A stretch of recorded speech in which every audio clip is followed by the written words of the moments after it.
I'm talking to one of my friends that's having a live conversation with two Bigfoot in their yard. And these are both ones that can speak passable English.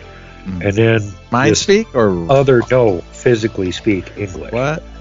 And yeah, well, if they're hanging around with humans long enough, they learn your language. And if they can talk to you, they can ask you what other words mean, and then they get better at it. And like I said, this one has been hanging around with the same family for 3 generations. His English is really good. Well, they're hanging around in this one person's yard like practically every night they're out there. There's 2-3 of them at least. And this one particular night they're out in the backyard, and there's this other not Bigfoot there.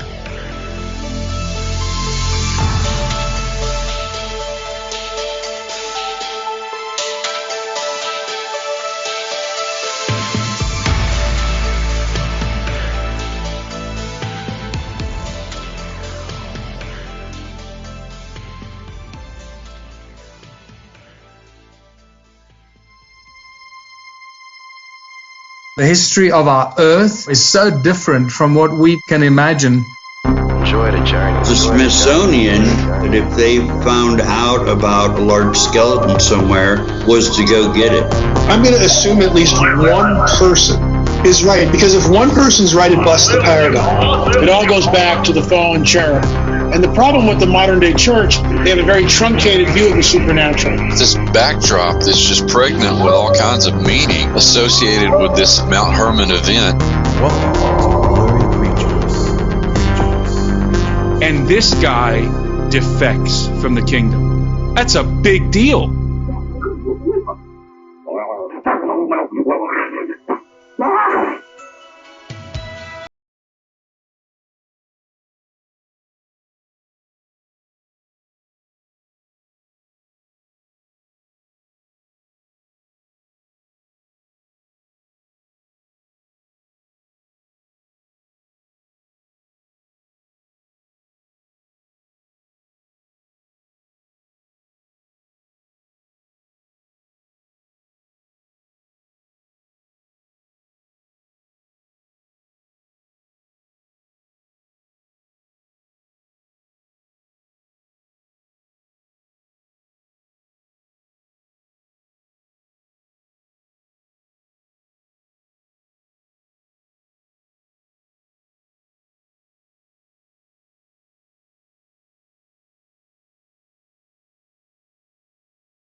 I didn't know anything about anything, Nate, get into Bigfoot, but there's some Bigfoot that roll around in gravel and make armor, and I don't know why that stuck with me, but I was just like, this is wild. Little did I know. It was going to get a lot more wild than that.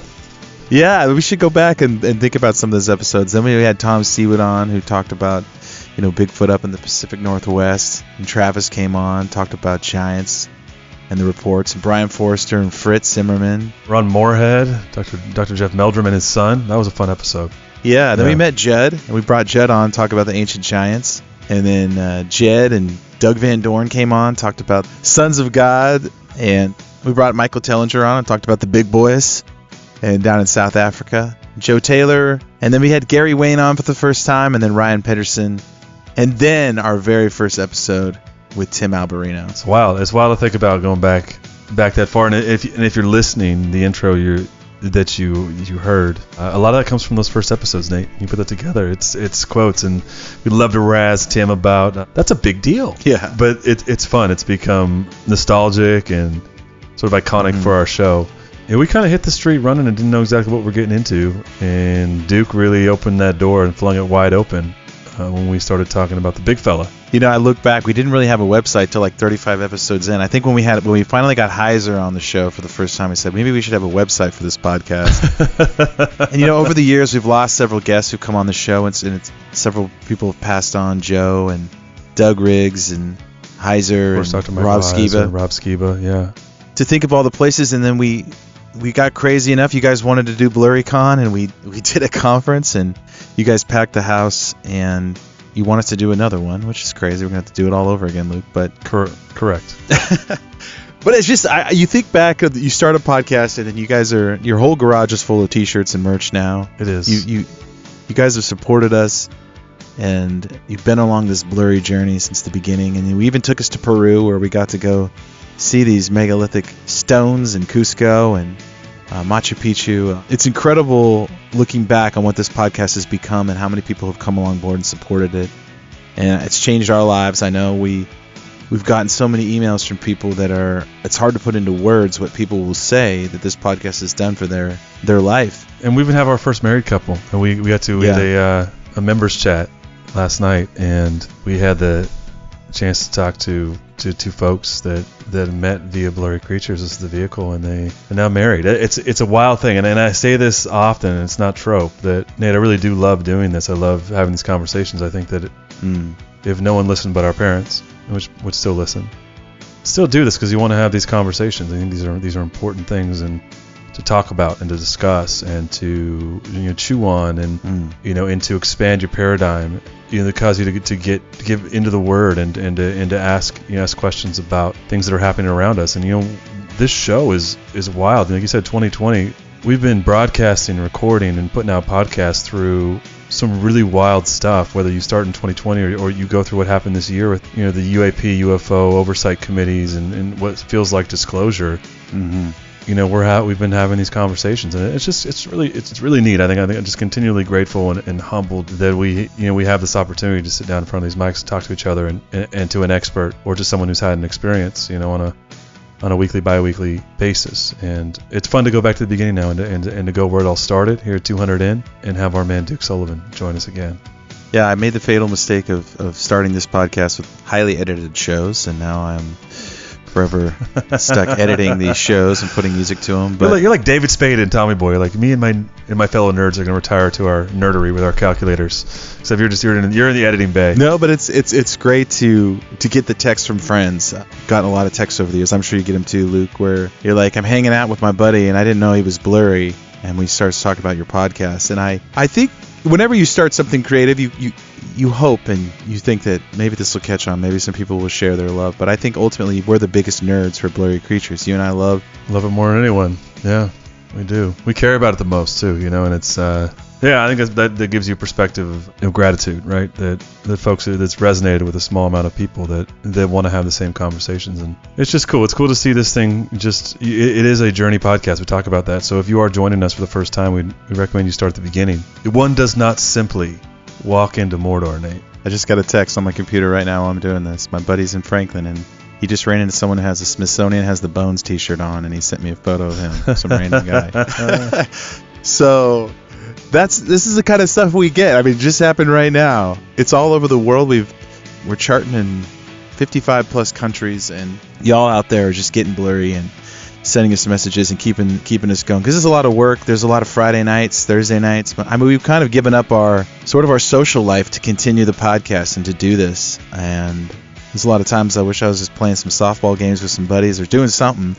But we're going down the rabbit hole with some of these guys. Yeah, but you'd really be out you'd be out at that mound again in the middle of the night trying to get across the river or out squatching. I know you'd be doing. Yeah. I love it. It's a labor of love. I don't get tired of it, and the episodes don't stop coming. Every day we get more and more blurry stuff sent our way. We've talked about everything from Mothman to Dogman to gray aliens to Wendigos to ancient giants to Cyclops to the megalithic builders to some of the deeper stuff that Dr. Laura Sanger's talked about with frequencies and the Nephilim agenda. I think I remember, Luke, when we pushed publish on Dr. Laura Sanger, I thought this could be the end of the podcast because this is so different than what I thought this podcast was going to be. Yeah. And I remember that moment going, this isn't what I envisioned Blurry Creatures to be when it was just a logo on my phone when I was fixing up this house, and I had it was just this thing, this little baby, and I had a dream like, man, I wonder what this could be. And then when I remember when we did that interview with Laura and we put it out in the world, I thought, okay, people are gonna think we're nuts, or they're gonna love what we're on. It's like the Joker in the Dark Knight. It's like, and here we go. Exactly. And into the Blurryverse. And so, it was fun. On episode 100, we had Doug Van Dorn on, and we talked about Christ, and loved that episode deeply.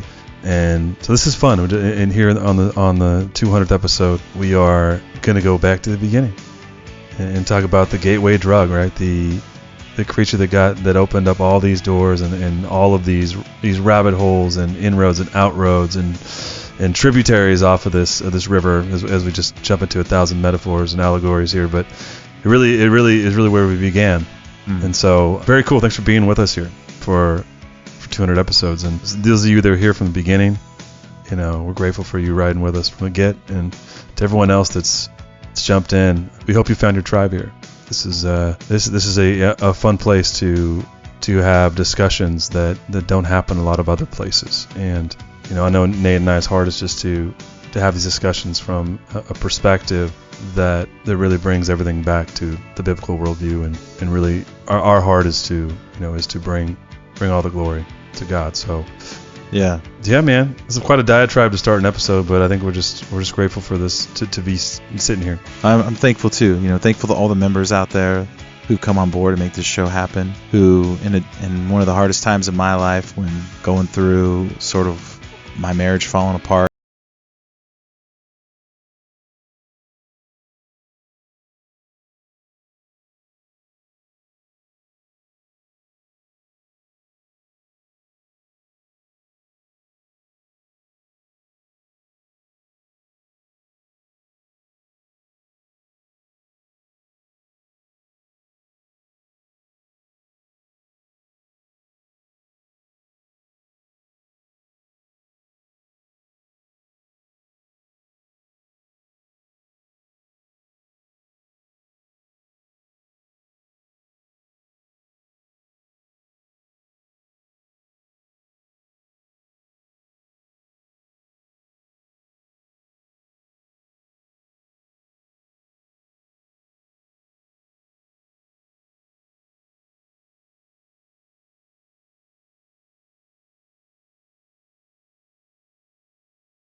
Blurry Creatures, we're going to call this podcast. Yeah. What are blurry creatures? Great question.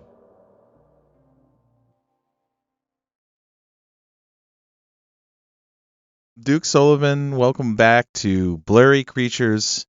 You took a chance on us in the beginning. You were the first guest on the show, and here we are, episode 200. We've been pumping out 1 to 2 episodes a week for the last 3 years. We've learned a thing or two. Duke, you have your own show, World Bigfoot Radio, and you guys can follow at World Bigfoot Radio 3933 on YouTube. Go check out Duke's work. Duke, you were like, we often talked over the years. We still reference your episode from time to time. Oh, good God, was it that bad? I'm sorry. No, it was great. Well, it blew our minds, for at least mine. You know, I was so new to the Bigfoot space. Not in the sense of really maybe just discussing and talking about it and kind of parsing things out. Like, it'd always been interested in the topic, and then, you know, when you started talking about your own experience, and especially the one thing I do remember, Duke, is you talking about Bigfoot's rolling around in gravel and making armor. And I don't know why that stuck with me, but it stuck with me, and I just and Henry Hudson getting drunk and bowling with the dwarves, with the little people when he was exploring Hudson Valley. Yeah. That's a really weird story too. And it's like, but it's in a historical record. What are you going to do, you know? No, but it was awesome. And we had a good time with you from that first, and you know, we had no idea what we were getting ourselves into. And since then, we've interviewed a lot of people in this space, and we've gone down just about every rabbit hole from every creature out there that you can imagine. But a lot of the stuff lately has been UFOs and aliens, because that stuff's kind of hitting the mainstream now. Welcome back to the show. Maybe give us an update on like kind of what's been going on the last couple of years for our listeners who've been on the ride from the beginning of our podcast. What have you been up to, Duke? Tell us. We want to know. To be back, I've been doing my weekly turn out a show every Sunday thing. And sometimes it's my own field research, in which case it's on my World Bigfoot TV playlist. Or if I do an interview with a guest or something, it's a Duke Chat playlist. Or if it's somewhere in between, it's World Bigfoot Radio. But I don't do any straight-up radio shows anymore. I did have a radio show on TFR Live for a while. But I tend to veer toward wanting to actually show the evidence, which is what so many of these other shows are slacking off on, even the ones that are actually visual format. Usually they'll just sit there and interview somebody. Well, it's like, where's your evidence? You know, my favorite example of that is Blaine Tyler, who loves to call out people for doing that kind of stuff. And he ran into a very famous Bigfoot researcher at the Nebraska Bigfoot Conference when I was there last spring. And I had gotten him lined up to be there. Flew him down from Canada. His first time in the U.S., also first time on a plane. And the guy he had a conversation with here is in his late 70s, early 80s, and he's from Montana. And he was hanging around with the old guys back in the olden days, and he still knows all of them. Done a lot of, boots on the ground, running around, Bigfoot this, Bigfoot that. He was telling Blaine all these stories, and, stories are all fine and good, but where's your pictures? So at some point, Blaine said, well, you got any pictures of this stuff with you? And he went, oh, no, I didn't bring any of that with me. And Blaine goes, oh, you want to see some Bigfoot pictures? And whips out his cell phone. Shows him 30. Right out, easily. And then he didn't want to talk to Blaine anymore. Yeah. It's such a huge space now. I think the Bigfoot community's kind of grown a lot, and obviously our show's kind of gone to so many different avenues. And what we do is kind of more interviews, trying to bring on the experts who do what you do, who go out and dig, basically mine for Bigfoot treasure. You're the guys, the ones that find it first. Have you had any crazy encounters lately? Anything that's... Oh, yeah, really... I've had all kinds of stuff, and some of it I can't even talk about. That's the stuff we want to talk about, Duke. You went through a portal. Actually, I got a cool little widget on my hat right here. That's a Indian arrowhead. It's a bird point. You don't see those very often. They make the little bitty ones for shooting birds with. Oh. Then this was found in the woods down in Louisiana and given to a friend of mine to give to me. Now, he who found it was a Bigfoot, which is why I have it on my hat. Wait, what? Oh, really? How does that work? Bigfoot's giving you arrowheads, huh? Yeah, he was digging. He can find them all the time, so he gave this friend of mine a couple of them. And I said, well, tell him to grab me one, too, the next time he's out there. And about a couple of weeks later, she said he left 2 for you. There's a regular looking one, which I have on the back of the hat, and then there's this bird point one that I put on the front of the hat. So I figured, hell, if a Bigfoot's going to get me arrowheads, I want to put them on my hat. So when that happens, Duke, do you have to trade him something back? Did you have to give him I already collateral? gave him stuff. He's got a weakness for Reese's Pieces, and I sent him like a case of them down there about 6 months ago. Love it. And then he felt like he owed me something. So when I asked her, hey, grab me some arrowheads out of the woods when you find some more. Oh, hell, Yeah. Bigfoot and E.T., they just love Reese's Pieces. Yeah. Well, they all got different things that they like. Like I discovered here in the last couple of years that there's certain things that you can get away with gifting, or not so much gifting. Well, I guess it's gifting. Trading with them that is okay, and then other things that aren't good to give them, and then third category of indecipherable. I don't know what the hell this thing is. I suspect it, and I'm not going to touch it. And a lot of the stuff you might try and leave them falls into that category. If they can't recognize it as something edible or anything, it's highly suspect, and they'll probably leave it there. Come back every couple of days, poke it with a stick to see if it blows up or something, and then wander off again. They're just very, very suspicious of anything that they know you for a long time. You can't set up a trail cam by these gifting sites, I'm guessing. Well, you could try it, but then they'd never trust you again, and the chances are you wouldn't get anything anyway. They could zap trail cameras.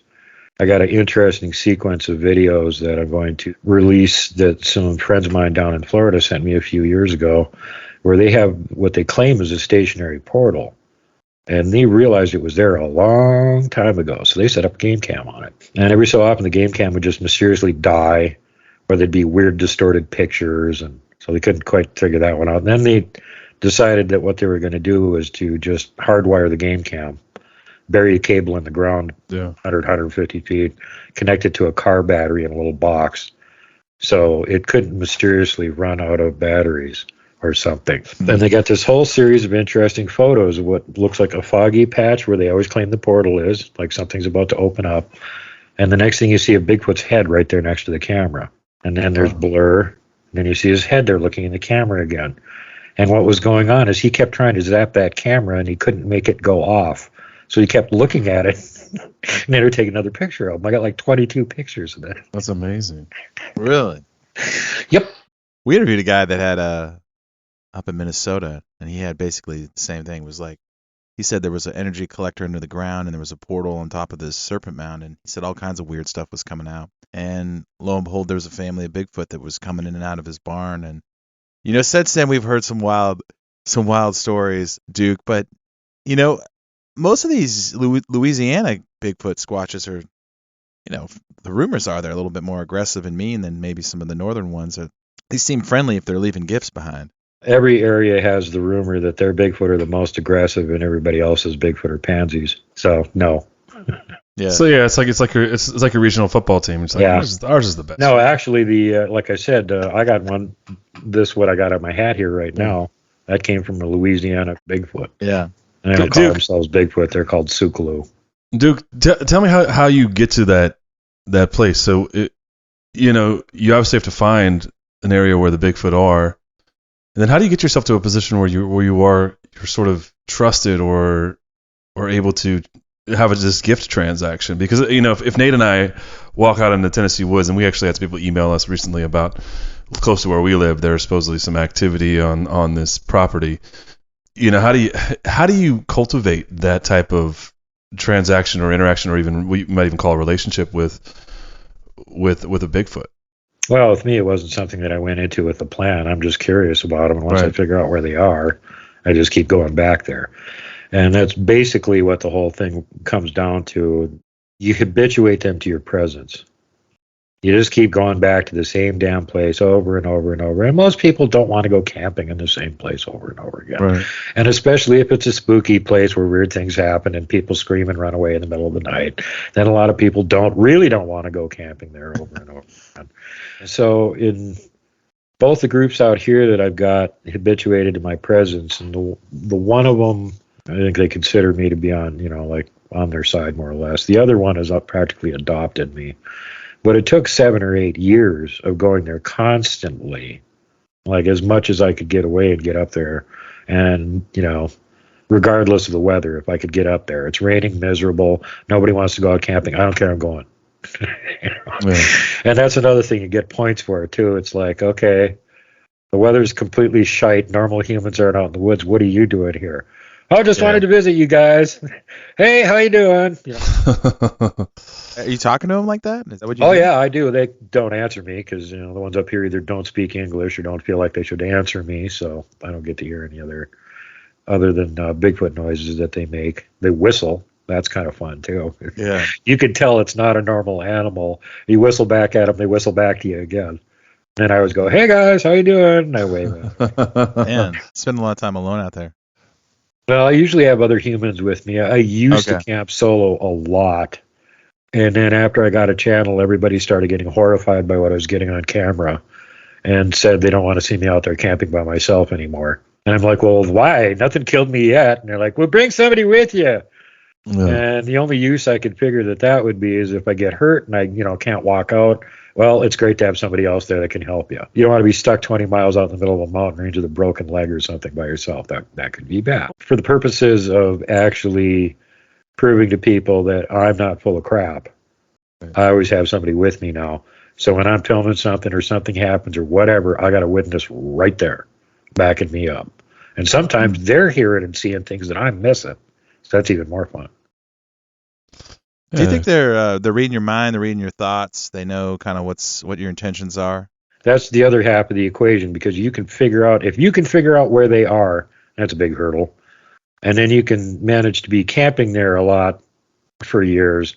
And, some people, they might get used to you sooner, and other people, they might never get used to you.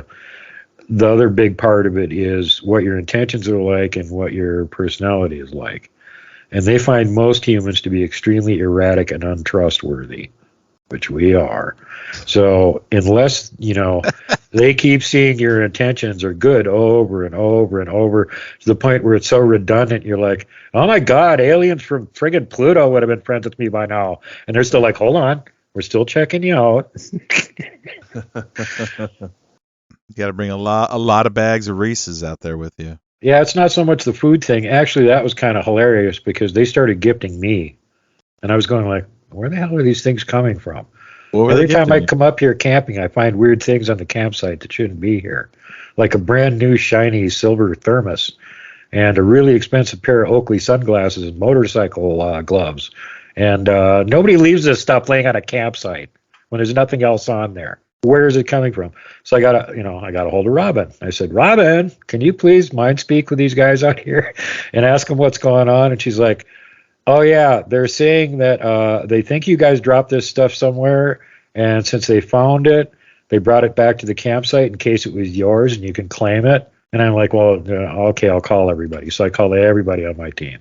Nobody lost a thermos. Nobody lost sunglasses. Nobody lost motorcycle gloves. So I said, yeah, just tell them it's not our stuff.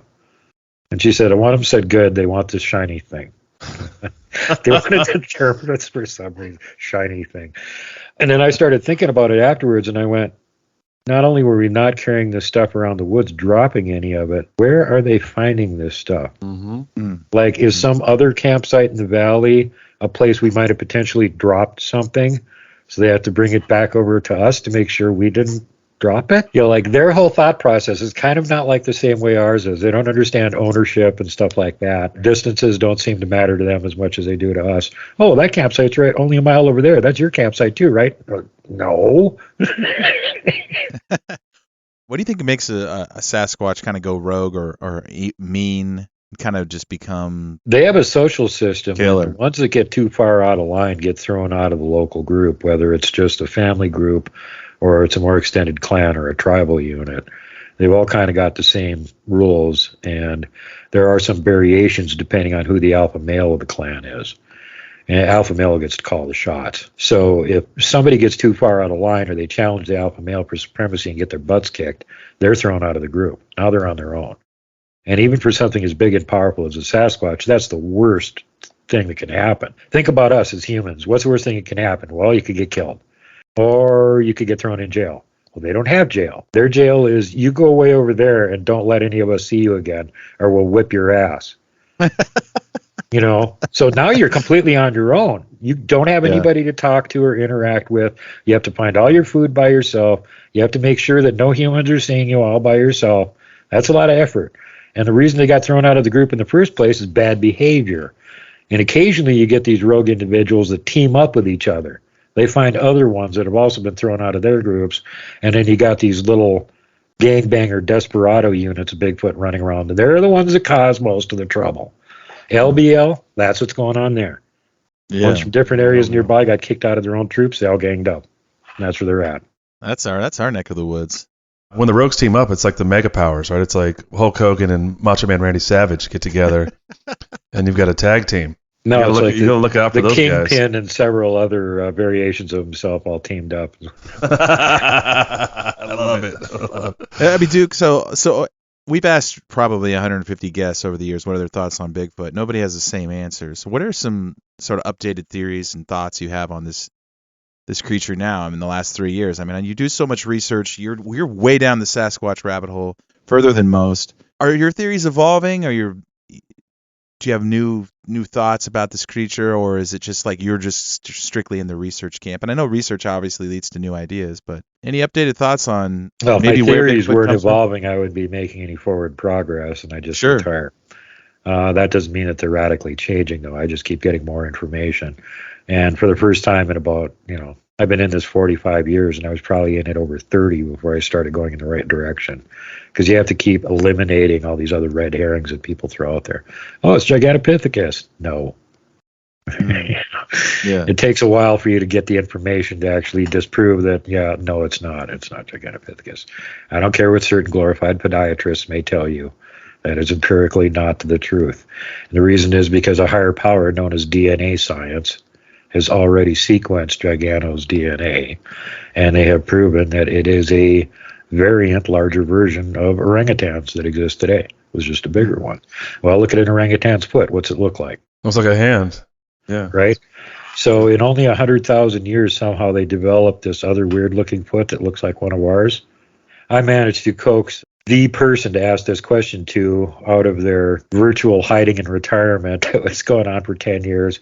And the person that sequenced the Sasquatch genome DNA study, Melba Ketchum. I had Dr. Ketchum on my show, 3-parter. And as soon as she has more updates on the ongoing research she's doing right now, she'll be back on my show to give updates again.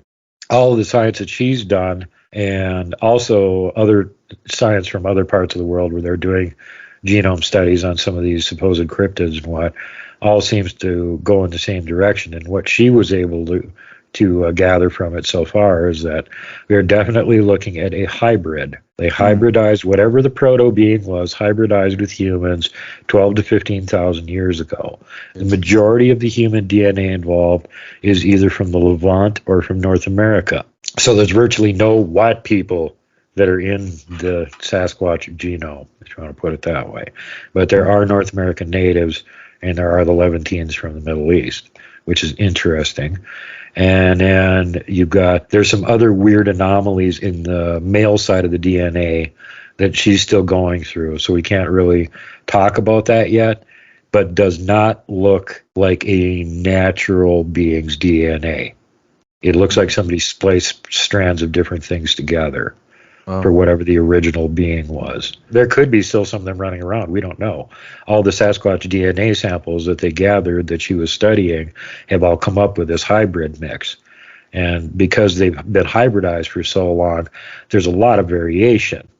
It's not a 50-50 mix. Some of them will have more human blood. Some of them will have more proto-Sasquatch blood. So you could have ones that look really, really human because they're like 80% human. And other ones that look really, really, really not like a human because they're 80% whatever that other stuff is.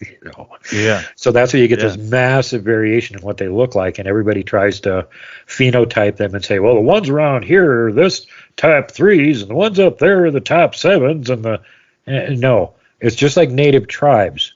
They're in a local region. They're mostly inbreeding with each other. Most of the males aren't going to some other part of the country to get a mate, so they've got the local gene pool, which tends to make all the locals look very similar after a long time. And you can find all of this with the native tribes, too. We even got a tribe up here called the Flatheads. Guess why they call them that? Because their heads look flat.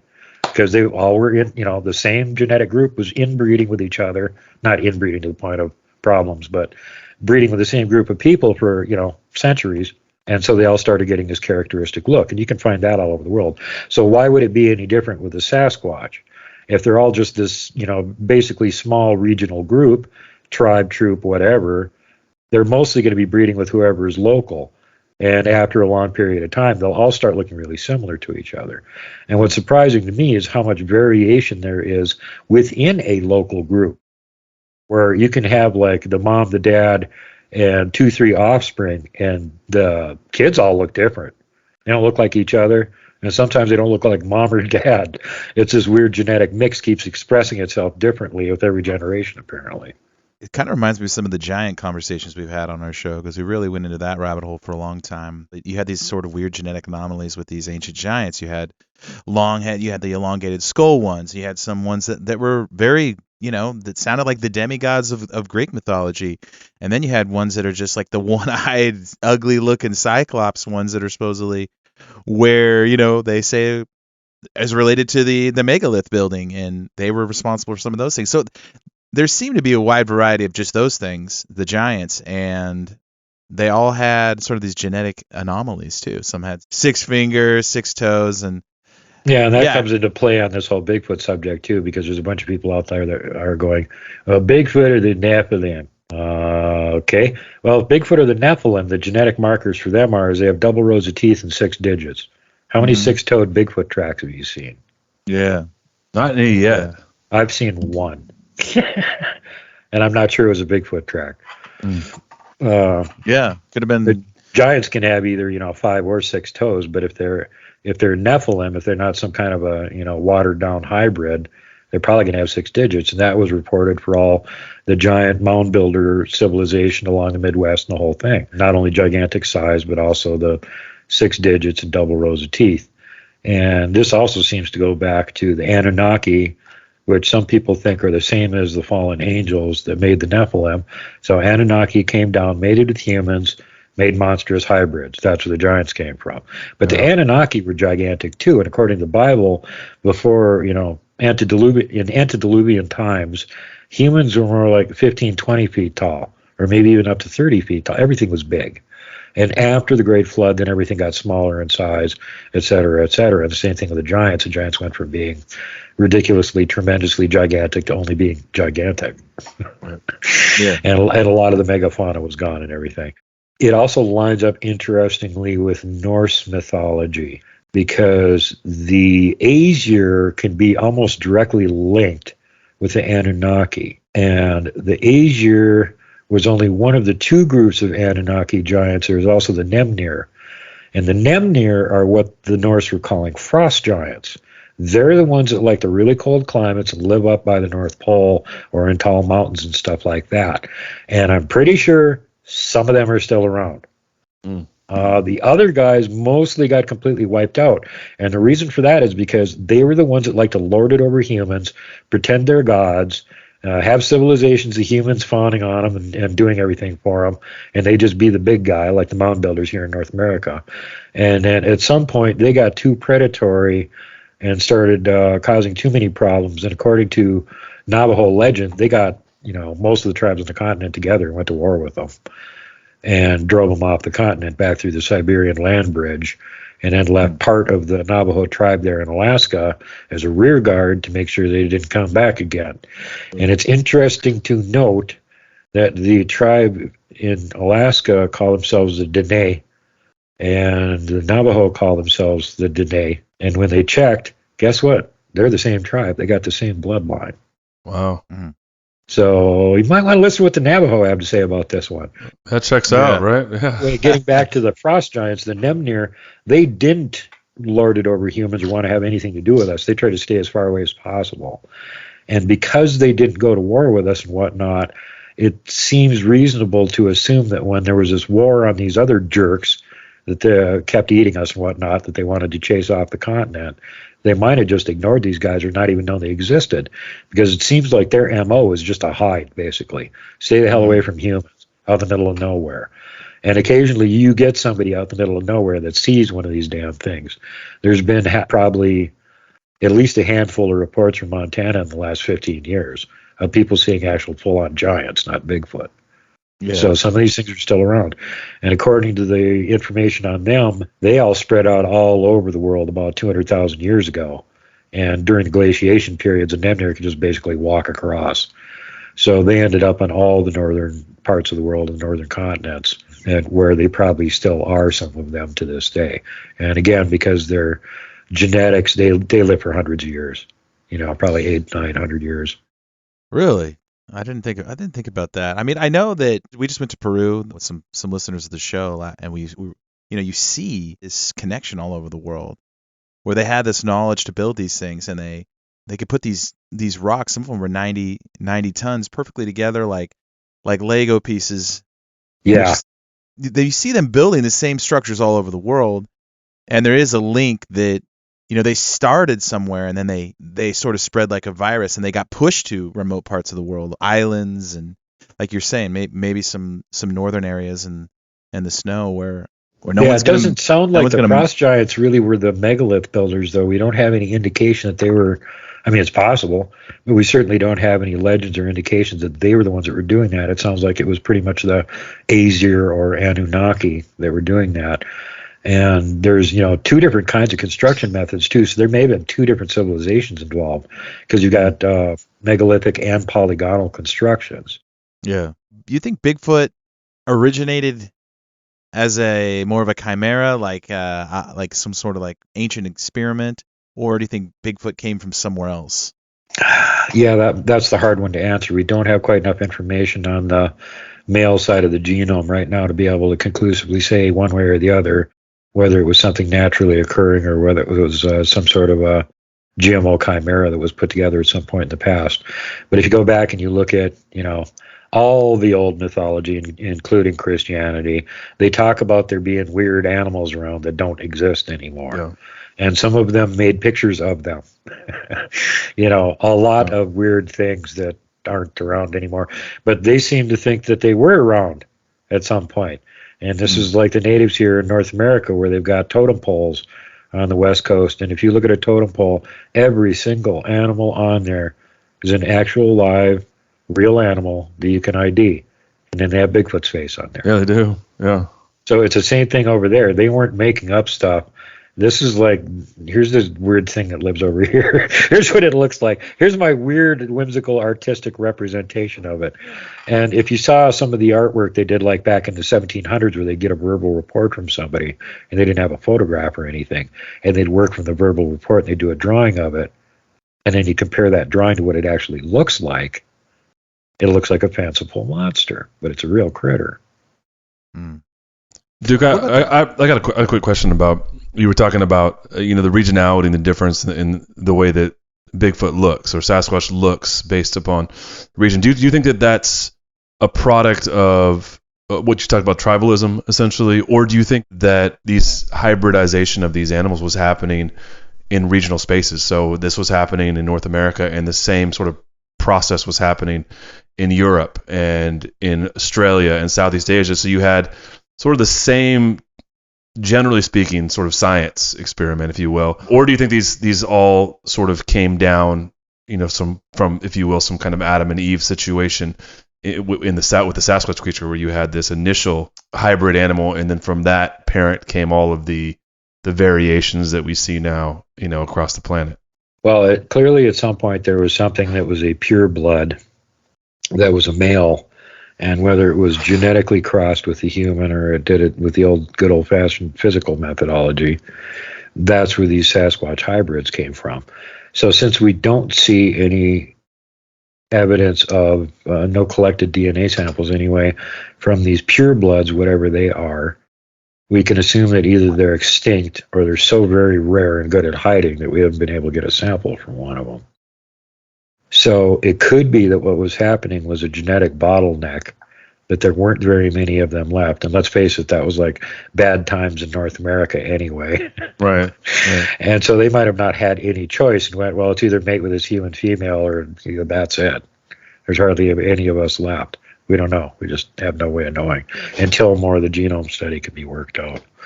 But one would expect that if they had been running around the world mating with the local human women to produce these hybrids, that if you did a DNA study from, like, let's say the Yeren in China or the Yeti in Tibet, you should expect, if the same thing was going on over there, that you would find that the human component came from local bloodlines, in other words, Tibetans or Chinese. Right. Yeah. But nobody's done this yet, so we have no way of verifying that. Okay. That's what I was asking. Yeah. Yeah, I mean, you hear those wild stories where women will say they were camping or whatever, and then... Oh, that's not a wild story. I mean, think about it. They're hybrids with us. They have a tremendous sense of smell. Pheromones. Yeah. Women are on their period or something, shouldn't be out in the woods anywhere near a Bigfoot. So the adults know better. It's the horny teenagers. Remember, the alpha male of the group has complete control over everybody in it and what they do. And this may be a situation where there's no available females that aren't related to the male. And they aren't going to be allowed to mate with any of them. There was one recently where a woman was claiming that her husband was impotent or whatever, and there was no way she could get pregnant. And she didn't cheat on him. And Luke, we got probably 50 people said. Oh, the one in Kentucky, right? Yeah, where she claimed she was having Bigfoot's baby. Yeah. Yeah. And it sounds like, the National Enquirer, but as we've learned over the years, maybe the National Enquirer has more truth in it than anything else. So. Yeah, it's like Mitch when he was making his joke saying everybody's got to get off the back of the Bigfoot researchers about them taking blurry pictures and the cameras are all broken. There's nothing wrong with the cameraman or the camera. It's just that Bigfoot is blurry, and that's extremely disturbing. There's a huge creature that's blurry running around the woods that we know nothing about. I love it. Hey. That's why we have Blurry Creatures. That's why we're here. Duke, what about the UFO connection to Sasquatch? What do you think about that? They don't like it. It's the same connection that the UFOs have with us. They show up, interfere with us, abduct people, probe them, sometimes don't bring them back. Yeah. In the Sasquatch's case, it's even worse because they think that they should be spies for them. And they should spy on us and report back to the little alien bastards. And the Sasquatch are not down with that. And when they get a chance, they stomp them like little pancakes. They don't like them. You think that they're picking them up, dropping them off, same as us? Yes. Taking them places? Absolutely. Sometimes they take them away and they don't bring them back again. So when the space boys show up, the local Sasquatch run and hide is generally what happens. If they find a base where these little guys are, they might just decide to pay them a visit at some point, which isn't very good for them when it happens. Because remember, they can go through portals. It doesn't matter where your base is. If they find out it's there, they can show up. Yeah, so Skinwalker Ranch. Yeah, I mean, we know that people, according to there's more popular pop culture sort of references to Bigfoot. Well, you get reports of this from the military too. There was one guy, and his job was just to monitor the video cams. And there was one of them that was connected to the wall of a building, was inside 2 perimeters and a huge barbed wire fence. And he's sitting there looking at it, and all of a sudden a Bigfoot materialized, looking up at him in the camera, gave him a dirty look, and then dematerialized again. Scared the shit out of him. Just like, I can get in here anytime I want, buddy. I was gonna say we interviewed a guy that was in the 70s, was on the base, and they got through all the security. He was on the runway, at night, terrorizing the guy at night. The night duty guy running around in his Jeep, and it's like Sasquatches out there, on the runway. And he took a wrong turn somewhere. The crazy thing about that is the same story, Duke. Right? This whole base goes like code red, and everybody straps up, and they corner. They think they corner the Bigfoot in a ravine, and then it's gone. They get it. They clear the ravine, and he's not there. Which is, I heard an even better one where a military base, they had captured one. They had knocked him out somehow and captured him. They had him in this room, nice and solid, so he couldn't get out again. They had cameras on him and stuff. And the guy that was watching the room through the cameras went to take a look at it. There's nothing in the room. What the hell? Yeah. How did he get out of there? So he goes running down, opens the door, looks in the room. There's nothing in the room. Walks in, looks around. There's nothing there. Here's something swish, swish behind him. Doesn't see anything. Goes back out in the hallway again. Yeah, it was still in the room. It was cloaking. Wow. As soon as he opened that door, it just walked right out behind him. And then they had that Sasquatch trapped inside the building for 2 weeks. They couldn't capture him. They couldn't figure out how to get him back in his room. Shit would keep getting wrecked and disappearing and stuff. finally, they said the only thing we could figure out to do was just to open the exterior doors and leave them open for a few hours in the hopes that he'd figure it out. He'd smell the fresh air and he'd go out on his own, because we didn't want to deal with it anymore. We couldn't catch him, and he was destroying things inside the building. So they finally just opened the doors and let him out, basically. Like straight out of Predator or something, right? Like you have this, like, Dylan. Well, they didn't think they could do anything like that until it's like, well, he was just in this locked room. Where did he go? No, he didn't open a portal. He just cloaked, so you couldn't see him. How do you think they do that, Duke? How do you think that they're able to do that? I have no idea. That's one of their little tricks that eludes me. I know some of it has to do with their hair and what they can do with that. And, it seems to be the same thing with cloaking. Has to do with going through a portal or something. They just raise their vibration level. Yeah. They get it high enough, it starts bending light around them. You can't see them. Yeah. And if they get it even higher, then they can just penetrate right through the dimensional membrane, and they can go into the other realm. And that's what a lot of the natives say too. They walk in two worlds. They can just pierce the veil.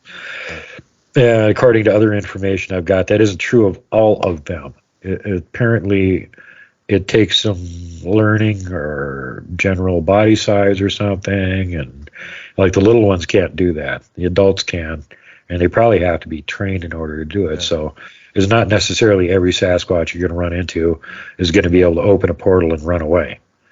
Mm. Yeah, it makes sense. And the way you describe these things, it's almost as if they're, I wouldn't say you feel sorry for them, but they seem to be wanting to be left alone and do their own thing. You got UFOs kind of hassling them. You got the government's probably out there hunting these things down, trying to kill them. Yeah, off. Then you got Bobo and Matt Moneymaker and all those guys out there, fighting with other cryptids. Government making GMO things they're letting loose that they have to deal with. Yeah. But what's your personal feelings towards the Sasquatch? Is it like is it a good? Mostly I love good. Them. Okay. Yeah, they're nice. They're super nice. They're my buddies. They're just like people are. Some of them are good, some of them are bad, some of them are crazy. But in the case of the Sasquatch, the ones that I've had to interact with anyway, they all seem to fall into the pretty much good category. And yeah, they just want to be left alone. They don't want us bugging them. They don't want us interfering with them. I think a lot of the reason that they bother to try and do any kind of communication with people or reach out to them is just because they want for us to carry a basic, simple message to the rest of the humans out there. And that's not, ew, humans, which they'd probably like us to give that message out to. Mm-hmm. Their main message is, hey, we're people and not monsters. Message number 2, quit shooting at us. Yeah. Well, yeah, and I say that because every other creature we talk about on our show, you don't want to run into one. But Sasquatch is really the only thing that we talk about that's sort of outside of, in the paranormal space. It seems to be people have good experiences, and there's a lot of Christians who say, "Oh, they're demonic. They're all demonic," and I'm like, I don't really think the evidence is that they're not all. Yeah. No, some of them sound like I can unequivocally say they are not demonic because as my last show on Sunday, I did a replay of when I had Dave the Deliverer on talking about that. And Dave was a professional in the deliverance ministries for about 30 years. He threw about 3,000 demons into God's dumpster fire during that time period. And he ran into some Bigfoot when he was out night fishing. They didn't want him in his pond. And he didn't know they were Bigfoot. He just heard horrible noises coming from the woods, so he tried to exorcise them. And it didn't work. And then they got mad and started shaking a tree next to the pond, which was a mesquite tree. It's not very easy to shake a mesquite tree. And at that point he went, oh, those aren't demons. Those are Bigfoot. I need to get out of their pond. Yeah. And going, I'm sorry, guys, I'm getting out of here. If they were demonic 100%, he would have slam dunked them into God's flaming dumpster fire. And, same thing with the Nephilim thing. They're not Nephilim. Yeah. And anybody that can actually talk to them, whether mind speaking or verbally, and a lot of people have asked them that question. And it's not, the answer isn't just no, it's hell no. They get really pissed. That's like an insult. Because they consider themselves to be on the side of Tahoe, the creator, God. They're not on the side of the bad guys, and that's what they think, Actually, there's a story that goes back thousands of years in Sanskrit and Ramayana, and they talk about when Lord Rama's girlfriend was kidnapped by giants and taken to the island of Sri Lanka. which was named after their number one demon god, Ravana, whose name was Lanka. So that's where Sri Lanka came from. But at the time, he didn't have a big enough navy or anything to try and bring a gazillion troops there to fight an army of giants to get his girlfriend back again. So his allies said, hey, we'll build you a bridge so you can march your armies across. You don't need a big navy then. And he's like, okay, I'm totally down with that. So they built what was called Adam's Bridge, which is, according to the legends, about 10 miles long and half mile wide. And it bridged from the mainland out to Sri Lanka. Now, interestingly, satellite imaging found Adam's Bridge exactly where they said it was going to be and just how big they said it was going to be about 3.5, 4 years ago. And they put an archaeological dive team on it to see if it was natural or man-made. And after a couple of years, they came back and said, this thing is man-made, and it's at least 6,000 years old. Okay, that one's solved. So, according to the legend now, Rama's allies had built this bridge for him, not only built the bridge for him, they wanted to be part of his army and go massacre the living crap out of the giants and help him get his girlfriend back again. So who were these weird people? Well, according to the descriptions, they're named Vanara, which in Sanskrit means forest people. Oh. They didn't wear clothes. They were covered with hair, and some of them were the size of elephants. Wow. Sound familiar? Yeah. And they were all down with the idea of invading that island and killing the crap out of the giants. So you can see, like, they're not on the same side. Yeah. It's going to be like the Battle of Armageddon, dude. Luke, you're going to have Bigfoot next to you just taking them down the aliens. Dude, just sounds like I'm Han. Yeah. Yeah, I hug the Wookiees. I want them on my side. Yeah, go Wookiees. I mean, it makes sense. I mean, if we have, it's like the paranormal golden retrievers out there, ready to help us, huh? Yeah.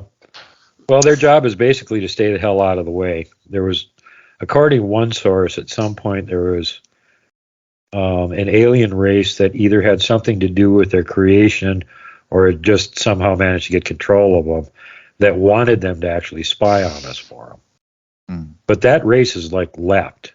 And now in their place comes the little gray bastards going, they're gone. Now you're working for us. And Bigfoot's like, no, I'm not. Steps on.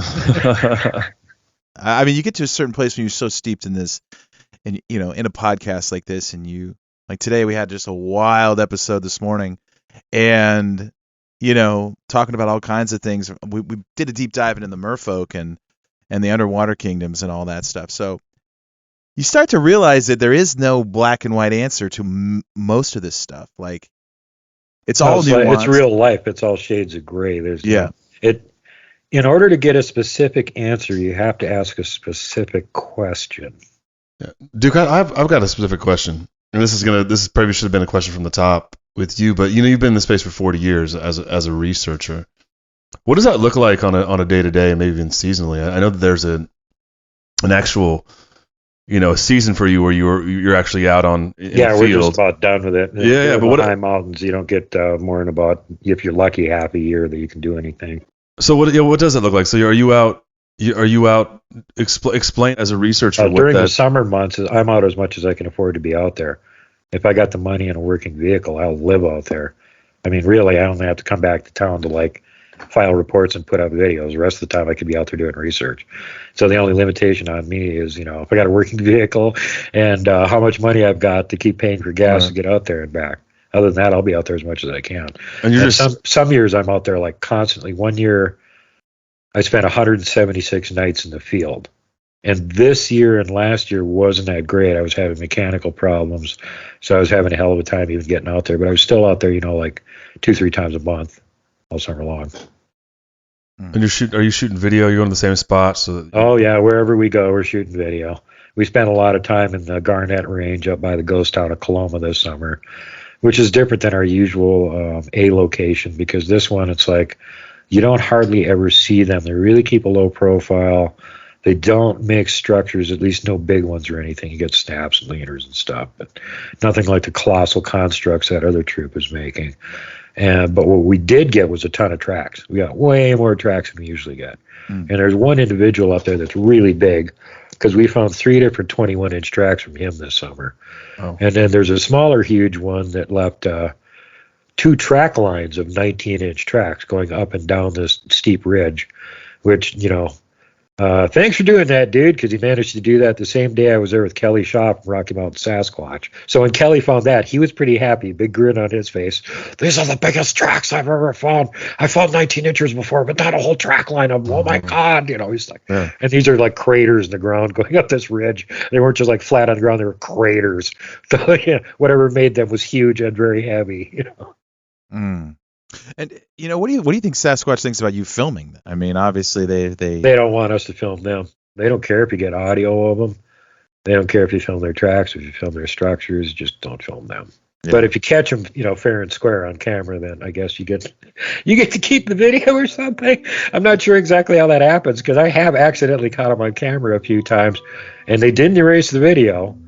And boy, they've sure done that with some other people that I've had in my research area where they just screwed to their cameras.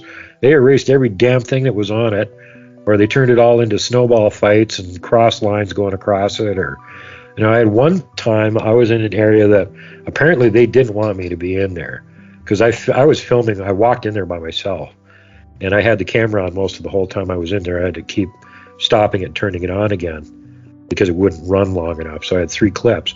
And when I came back down to where my buddy was parked, who had to answer call of nature, which is why he wasn't walking with me, and I looked at my camera, there wasn't any video there. Not only was there no video there was no files there. Wow. Mm. It skipped right from 44 to 47 or 48. There's like 3 of them missing.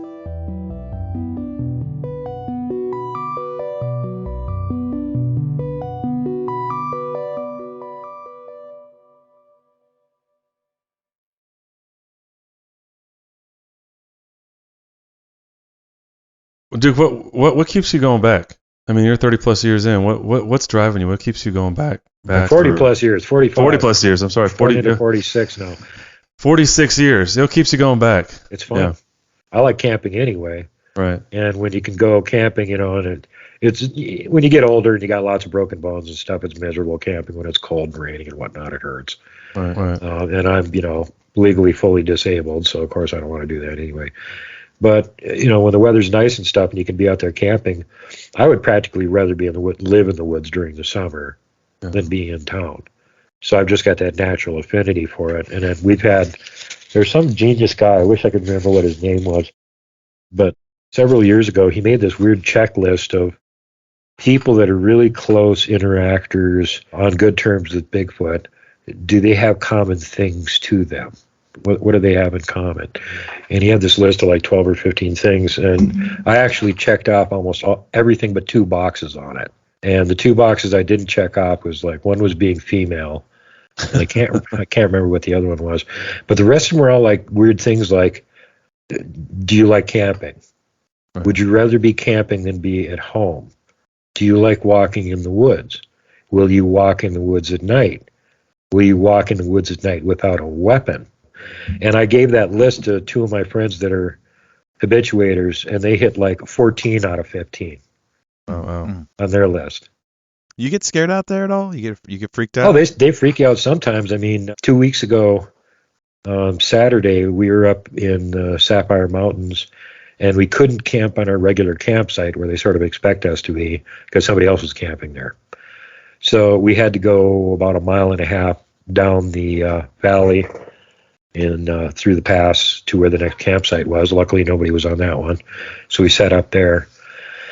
And it was miserably cold. It was like 20 degrees that night. So my buddy Johnny gets in his car, leans the chair way back, pulls his sleeping bag up and pulls the top over his head and tries to go to sleep like that. Well, I'm in my tent, and I got an air mattress and like a sleeping bag and 3 blankets on me, and I'm cocooning up, trying to hold all of the heat in, and I got a hat on, and I got gloves on, and I'm just starting to get comfy, and all of a sudden I hear swish, swish, thud, thud, like the 2 heaviest steps I have ever heard. Dude, I've been right next to a friggin' draft horse running past me. I've been right next to an elephant. You know what it sounds like when something heavy walks past you? And the first thing that popped into my mind is, got to be a moose. Oh my God, that's way too heavy for a moose. That's way too heavy for a bear. What the hell just walked into camp? And then I talked to Johnny, and that was it. I turned my flashlight on. I didn't hear anything else. No other sounds, no walking away, no nothing, just That was it. So after a while, I turned the flashlight off and went back to sleep again. It's got to be a Sasquatch. There's nothing else on Earth that's that big, unless there's a giant in camp. And he's not trying to eat me yet, so it probably wasn't. Yeah. Okay. So I get up in the morning and I went, Johnny, were you awake when that happened last night? And he goes, oh, hell yeah. And I went, did you hear it? And he goes, hear it? I had my feet on the floorboards of the car. Dude, it shook the car. Both footsteps shook the car. And we estimate he walked right in between his vehicle and my tent, a distance of about 50 feet. So he couldn't have been further away from, either one of us than about 25 feet. I didn't feel the ground shake. It was just massive impacts because I was on an air mattress. But he was sitting in the car, and he could feel the car shake. How heavy do you have to be to do that from 20 feet away? Yeah, you got to be big. That's big. Really big. Yeah. 46 years, right? So you keep on doing this, for the foreseeable future. What if you could answer one question, or like what's your opus? Like what if there's an unanswerable question that you could answer? Or what if you could figure one thing out? What is that thing, that sort of pie in the sky thing that you'd like to suss out, sort of when you're looking back on all your years of research? One thing that I already know that I found out through all my years of research, that they're people. They're just primitive relic people. Mm-hmm. They're not us, but they're very similar. They're the closest thing to us on the planet. They can successfully mate with us. So you already got it. Well, what's next on the list then? That's the answer. Well, next on the list is killing hoaxers. Burning them at the stake or otherwise impaling them. Rick Dyer, you're at the top of the list. What do you think Sasquatch's relationship is to other creatures out there? Obviously, we've heard of endless. They interact with other cryptids. And good, positive, negative? What do you think? It depends on what cryptid it is. For a lot of people like to do this King Kong versus Godzilla thing and go, what if Dogman and Bigfoot got into a fight? Well, I got news for you. Generally, when they run into each other, they get along with each other. And sometimes there's actually Dogman hanging around with Bigfoot troops. I've managed to accidentally get 3 of them on video in the last 2 years. I didn't even know they were there. I look at the video afterwards. Hey, there's a Bigfoot. There's a Bigfoot. There's a Dogman. There's a Bigfoot. Oh, crap. There's a Dogman there. A local Bigfoot I trust, but they got a Dogman with them now. Yeah, then the next year I caught a completely different looking one hanging out with the other tribe. And then I went, this summer I was looking at some old video that I had shot that apparently also has a Dogman in it. I'm walking down this trail filming moose tracks, not paying any attention, and I swing around to the camera to reposition, get a better view of the moose tracks. And as I do, I pan the camera across the bottom of this pine tree right next to the trail. Well, guess what's underneath the lower branches on the pine tree? There's a medium-sized Sasquatch sitting there, and over on the edge of it, on his left-hand side, for just about 3 or 4 frames, you can see this huge yellow eye looking. And this is all on your YouTube, right? Yep. Yeah. Do the little people ride on their shoulders? We want to know. I know the little people hang around with them because we've not only had reports of that, but I apparently got at least one of them hanging around with them. I was shooting a scene where there was a couple of them sitting upriver from me. They were just on the other side of the river, had their heads poked up over this brush and were watching me.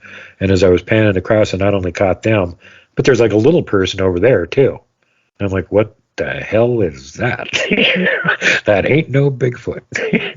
That's wild. And it shouldn't have surprised me because the whole area looked like so enchanted Sylvan Glen, Elfland's Lord of the Rings. It just totally had that look to the whole area. And you're just like, this does not look like any of the area around it.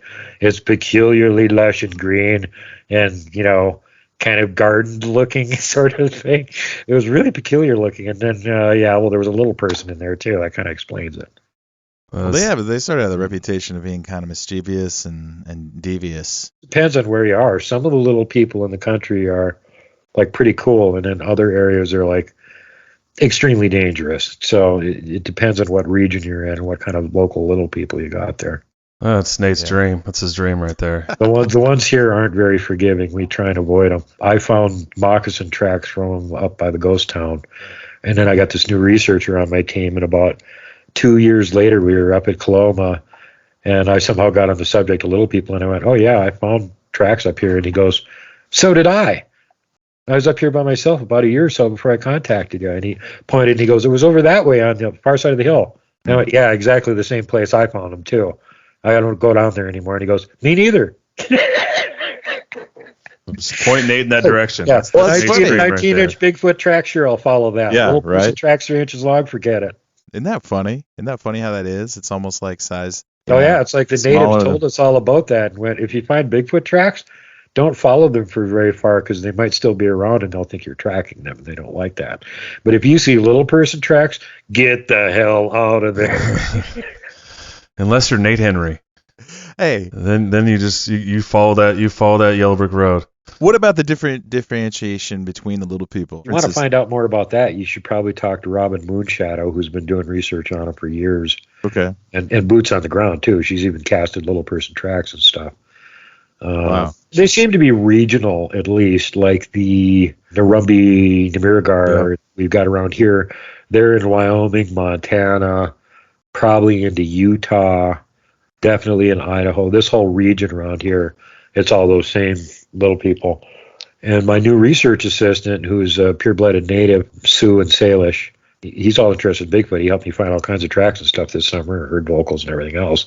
He was the one that was in the car with the one, shook his car when it came into camp a couple weeks ago. He still has yet to see a Bigfoot. But the reason he believes they're real and he's interested in doing it is because he saw little people. They were up by the border and their vehicle broke down, and while they were trying to fix it, here came 3 of them walking across the road. And it scared the crap out of him. Mm-hmm. And he said, I don't know what I was expecting to see, like if they'd be wearing modern clothes or something, but they were wearing old-fashioned clothes like buckskins with fringes on them, and they had their hair in, like braids and stuff, just like old traditional native clothing. The Rimbe, right? Is that Narumbi? Narumbi. Yeah, I was up in near Fort Smith, Montana this year, fishing on the Little Bighorn, and the guys I was up there with said that there was an adjacent ranch to where we were at, where a bunch of old cowboys, cowboys basically told them about seeing the little people, and these are not like, these ain't paranormal research. No, these are like cowboys. These are cowboys, and they're like, yeah, they're here, they're out here, we've seen them, and that's a wild thing that. Just in general, it's wild that there's little people running around. It gets Nate's blood going. But report from down there in northern Wyoming a few years ago where this guy was out walking around near, I think it was the Pryor Mountains, and he found this track line of a little child's tracks, going into the wilderness away from civilization. And they were fresh. And he went, oh, my God, this kid's lost. There's no adult tracks with him. He's going in the wrong direction. So he followed his tracks till it got pretty much dark and he couldn't see him anymore. And then he went back the way he came, got to his vehicle, and went and reported it right away. Hey, we got a lost kid out here. I just followed his tracks, blah, blah, a couple miles, and then it got dark. And okay, so they got the search party out there, and they started following the kid's tracks. And, by the time they got everybody out there, and they think it was morning anyway. So they didn't have to use flashlight for very far, and they could see the tracks from the night before, and his tracks following them. And they followed as far as where his tracks stopped, and they followed a ways more, and the tracks were going off up into this broken rock area. And finally, they just turned around and came back. And the guy goes, aren't you going to find this kid? And the one guy said, it's not a kid. It's a little person. They live out here, and they're very dangerous, and we're not going any further. Wow. It's amazing. I remember Luke, we were in Peru. We were getting off, and we were in Ojante Tambo, and I was talking to one of the local guys who was selling stuff, and he had these little troll dolls he was selling. And I asked him, I had someone in Spanish who could speak Spanish asked him, and he said, oh yeah, I saw one 18 years ago. He called them duendes. Yeah. And they're up in the mountains, and he was like, just stoic look on his face. Oh yeah, they're there. I seen them. I know. It's like a matter of fact, and I was laughing because Luke wasn't around. I'm like, if Luke was here, he'd give me the hardest time. But yeah, absolutely. I had a lady from the Crow tribe on years ago that had not only seen one, but several members of her family had encounters with them, and her great uncle had actually had kind of a relation with a group of them for a couple of years because he was living out in the middle of nowhere by himself, and they started keeping an eye on him. And she was just, I was like, well, isn't it interesting how people, when they report on the little people, a lot of the details end up always being the same. And she goes, well, yeah, because they're real. I think that's hard for a lot of people to come to terms with the fact that these things do exist. These these different races and varieties. And what are they little humans? Are they something else? What do you think? Good question. I mean, we've got there's archaeological evidence for little people that we don't have for Bigfoot. We've got Homo floresiensis and Homo luzon already categorized, classified, and they don't even think they're the same kind. They're apparently two different kinds of little people. Those are the ones they call the Hobbit, like 3 feet tall. Well, that's a little person. In Indonesia, they've still got reports of what they call Ibu Gogo, which is the little person. It's like 3 feet tall. And I've already shown the clip from over there where there was this YouTube channel that goes and take their dirt bikes, goes through all these different local islands, cruise around on them. They got cameras on the front of the dirt bikes. They just film whatever's in front of them while they're driving around, and then put those things up on their channel. They've got like 400 videos up on their channel. One video, they're driving along, and all of a sudden this little guy throws a spear through the front spokes on the front motorcycle, causing it to wipe out. The one right behind it pulls up and stops. The guy behind him is getting all this on video. And he checks to see if they're okay. This little naked guy comes running out and beats ass down the trail. And he takes off on his motorcycle, following it and filming it. And this guy's like literally 3 feet tall. And he's running around barefoot, bare ass naked through this jungle, which he then jumps off the trail and runs into. They tried to follow after him. They're like, hell no, I'm not going in here. He can go in there and get himself killed. I'm not doing it. But again, after these guys never really put that out. Somebody else found it and put it out, made a big deal out of it. Some of the channels that put it out got like 200,000-300,000 views on it. And you go back and look at their original video, I bet it still got only like 2,000 or 3,000 views on it, because that's not what they did with their channel. So chances of this being a hoax are just about zero, because they didn't make a damn penny off it. Duke, have you seen that video from Colorado? I want to take on that one. Fake. The one that's, yeah. First of all, there's a local group there that does Sasquatch tours. Secondly, they've got video of one of the members, or picture of one of the members of the team with half a Sasquatch suit on. All of that aside, let's just say they have nothing to do with it. Somebody else is hoaxing it, because as soon as you zoom in close on that image, look at it from the knees down. Bigfoot's lower legs do not look like they're wearing bell bottoms. Yeah, I know. So that's a big no on that one. And the other thing is that even though he did the position pretty good of leaning forward, keeping knees bent, his arms aren't long enough. Yeah. And Thinker Thunker will tell you that with his Bigfoot DNA thing, that he talks about proportional DNA, where the proportions of a human and a Bigfoot are just different. You can't put a human in a Bigfoot suit and make them look like a Bigfoot. Their joints are in the wrong places. You can always tell if it's fake or not by comparing body proportion. A Bigfoot's arms are just as long as its legs are. Mm-hmm. We interviewed a guy in Tennessee that everyone said his video was fake, but he came on the show and he showed us exactly where he filmed it, and that was one of those videos about 6 months ago that went viral when it was reaching between the trees and pulling itself along, and I thought it was legit. And his friend was a friend of him, and he said he came on our show and talked about that one. I don't know if you know that video. It's in Tennessee. It's in his backyard. It's like in the tree line at sunset. But I thought it was legit because how long the arms were, and then everyone said, oh, it's a Halloween costume. But then, he swore up and down that his friend didn't, he was just a 9-to-5er working, blue collar kind of guy, doesn't have times. But what you're just describing though about the little people reminds me of the brownies in Willow, throwing the little spears at him. Remember? They're quite a bit smaller. The Narumbi are much more dangerous, 1.5 feet tall. That's right. Out of the way, Peck. In large groups. Yeah, exactly. So you're crawling with brownies.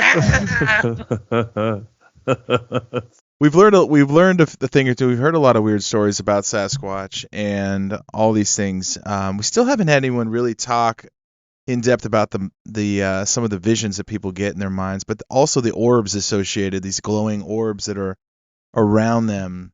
Have you seen those orbs, and what do you think that association with Sasquatch? What are those? All guesswork on my part. I've never seen an orb. I've never seen one anywhere around Bigfoot. So I don't know. People definitely get videos of them. I have a friend up in Alaska who's a doctor that just sent me a video today of his external camera on his house. It's supposed to be a security cam. Picked up what looks like an orb. It comes up off the ground. It stops, goes around a little circle, cuts back in the opposite direction, and goes off screen. And there's other pieces of debris, like little specks of dust or bugs or whatever, that are cruising around. Whatever this was perfectly circular. and it came right up and like hovered in midair. Then it did a little loop and went back this way again. And you're like, well, if it was a bug, why does it look round? Mm-hmm. Yeah, it's wild. It's hard to know. You know, some people were saying if you slow down some of the Sasquatch vocals when they're talking, one guy was trying to convince us that you can hear him communicating when you slow it down, that the Sasquatch just speaks super quick. I know from a friend of mine that's had one individual has been around this guy's family for 3 generations. His grandfather started habituating him, and he's still hanging around to the family. So at this time, his command of English is pretty impressive. Big words he doesn't necessarily get right or know really what they mean. But conversational English, he's really good at it. So you can actually get answers out of him on some of this stuff. The same friend of mine has actually recorded some conversations with him that they won't make public, but I've got to listen to them. And I actually got to talk to one of them on the phone at one point. And when they talk, even if it's in good English, it's so fast, you have to sit there and think about it for a minute. Because they'll like run half a paragraph together in one fast sentence. And even though you're catching all of it, it's going by so fast, you're just not used to humans being able to talk that fast. So you have to actually sit there and digest it and think about what they just said and go, oh, okay, I got it. So that's when you throw in a big word and trip them up, right? You're like, yeah, anti-disestablishment and terrorism, and they're like, yeah, I got nothing. No, I know sometimes they ask what things are, like prowl. What does the word prowl mean? We had to explain that to them. Like that's what you do outside our house. Prowl is what big cats do at night. They prowl around. Yeah. Okay, got it. Whatever that may mean to them, They go out and yell and pee on things. I don't know, something about big cats at night. Prowl. And Duke, in 40 years, I mean, what do you think is like the one or two stories that have really stuck with you all these years about this creature? Maybe. Oh God, I've heard hundreds of stories, and some of them I know for a fact are true. I can't think of any like particular one individual story that really stands out. One of the things I like is the Patterson Gimlin video, which after 50 years they still have been able to successfully debunk. As Nelson Muntz would say. Can you tell us about your best Montana encounter you've had out there? Well, I've had tons of them. Some of them that I got on camera, probably the two. Both of these are going to be included in the documentary I'm working on right now. One of them is where we were out where there had been a giant 6-story tall X that they had deconstructed, and there was still a smaller tertiary X next to it. And when I had been there previously filming the tertiary X, I got something in the background that looked like a young female Sasquatch. Blaine Tyler spotted her. And I went, okay, I can find that exact spot and shoot a comparison video, same time of day, same sky conditions. If it's there still, we'll know it's a stump or something. So I'm getting myself into position. I know exactly where to go. And I have to walk through this whole tangle of timber and go around this big pile of fallen trees, then cut back around some other ones. Finally, you're in front of it. You can get it on video. Well, as it turned out, after I filmed the video, there was nothing there. So the object that I had filmed was definitely a living object. So we went back and looked at it again, and as I'm coming up on that spot to film the X, on my right-hand side, not more than 40 feet away from me, there's a huge adult female that I must have caught off guard when I came around the edge of the ridge and then looped right back around again.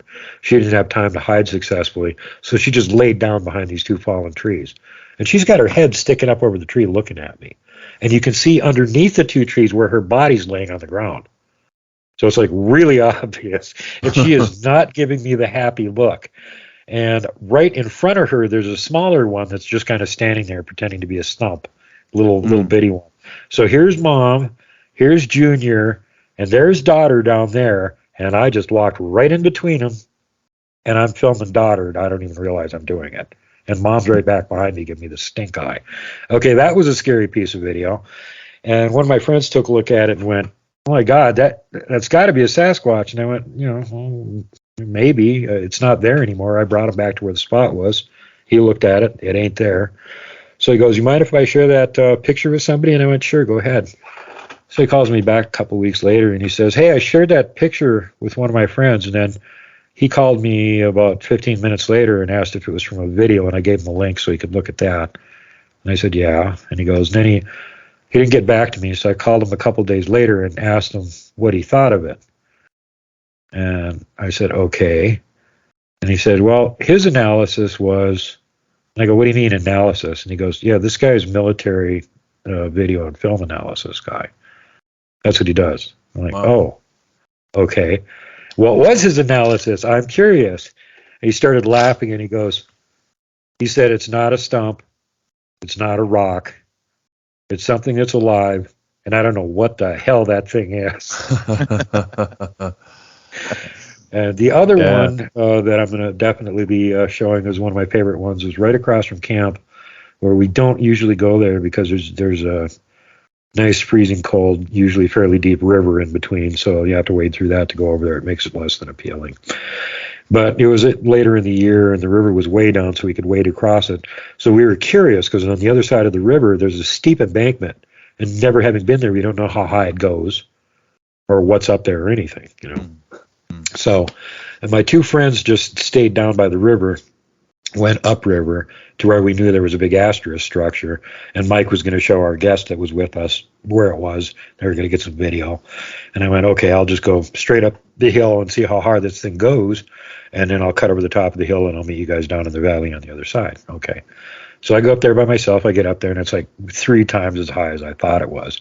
You couldn't even begin to see the bottom of it from camp, because as soon as you get over the crest, there's like more hill and more hill and more hill. So finally I get up there, and when I got up there, I realized I could see all the way across the valley. So I'll grab the camera, start zooming out. Look at this. Here's this whole beautiful valley and stuff, and I get this weird feeling. Something's behind me. So I just turn around like this. And I turn back again. I keep filming. I didn't notice anything when I did that, but I still had the feeling something was behind me, and now I had the feeling it wasn't happy. So I went, okay, well, I'm going to go catch up with my friends. I'll get back to you guys when I get there. And I turned the camera off, and I started walking across the hilltop. And on the far side of the hilltop, there was a big pile of fallen timber that usually I would have just went around. But I was not going to look back behind me and see who the pissed off partner was that was following me, because I could feel it. It was like somebody staring holes in the back of your head. I walked right across that pile of fallen timber. My reasoning being, if somebody big and heavy is behind me, they're going to make a hell of a racket trying to follow me through this pile of timber, because I'm almost tipping some of it over, and their weight will definitely do it. So they were obliged to go around me. And so I made it over the pile of fallen timber, went down into the valley down below, and when I got over to where my friends were, they were already filming this asterisk structure. So I started filming. We had 7 of them that were there, and I think most of them just followed me down there. There was one that we got on video that was just huge, standing back there. Well, this might be the same one that I got standing right behind me. And if you guys want to see that, it's on my channel. The video is called Giant Sasquatch Right Behind Me, because he was like less than 30 feet away. And I turned around like that. He was standing in this tree. You could see the whole side of his face. You can see part of his mouth. You can see his eye. You can see his forehead and stuff. You can see the outlines of his shoulder back in the tree and stuff. His nose is about the size of my head. Oh. He was an easy 12 feet tall, if not bigger. Dang. It's a big schnoz. I think I found his track at the campsite right across the river earlier this year. We were just randomly there for an afternoon, running around looking for stuff, and somebody had stepped across this one little creek that feeds into the river. And when they came down on the far embankment, their whole foot didn't come down, just the front part of it. And the weight was so much it crushed the embankment and left drag marks from all 5 toes in it. So if you haven't got the whole track there, the way to know how long it is to measure across the ball of the foot. And then you take that measurement and you double it, and that's your length. And it's almost always accurate within an inch or two. So that was 11 inches across. So he was leaving a 22-inch friggin' track. That's how big he is. Wow. Wow. It's like it's a shack squatch out there. Yeah, that's, his track is 2 feet long. We had found one that was right in the sand going up from the river to the camp. There's a little walkway there. Stepped right in the middle of the damn thing. And you could tell for sure it wasn't a human track, because first of all, it's slightly too big, 15 inches long. secondly, it was like a cookie cutter squashed into the ground. And I weighed 240, and I put my 1 foot right next to it and bounced on 1 foot and couldn't make any mark on the ground. And this sucker sank like 3 inches into it. What's the biggest track I ever found? No, what's the biggest squatch? I guess the biggest squatch that's been anywhere? Yeah, I just wonder how big they can get. Oh, they get gigantic. The ones here in Montana claim they get up to 18 feet, but I haven't seen one that big yet. Blaine Tyler got one that's reasonably between 15 and 16 feet on video a few years ago in northeast Ontario, Canada.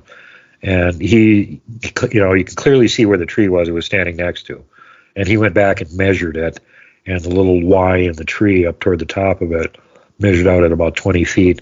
The branch coming off the side of it was at about 15 feet, and that's right about where the top of his head was. That's a big guy. And built like the Hulk, not tall and skinny like, a basketball player, built like the Hulk and 15 feet tall. And then we found a video that a copter pilot in Alaska had made. I don't know if it was this summer or the year before, but they were just up there surveying a gold stake for somebody that wanted to go and make sure nobody was up there messing around with their claim. So all he had to do was land in this little field with his copter, walk over to where the marker was, film it. Here's the marker, here's the field, nobody's here. Bada bing, bada boom, I'm done. Walk back to the copter. When he's filming that pan, there is a freaking gigantic Sasquatch standing just inside the tree line watching him. And he's obvious as hell because he's almost twice as tall as the trees he's standing in. And Blaine, who got the 16-footer on video, took a look at that video and he went, it's hard to tell how big he is because there's no known measured object right next to him. But the trees there are very similar to what we have up here. I know about how tall they get, and I'm guessing he's even bigger than the one I got. So more like 17, 18 feet. That's a big boy. That's a big old squatch. That's terrifying. You don't want to piss him off. He can toss a copter. You can toss a 100-pound boulder in your copter, and you're done.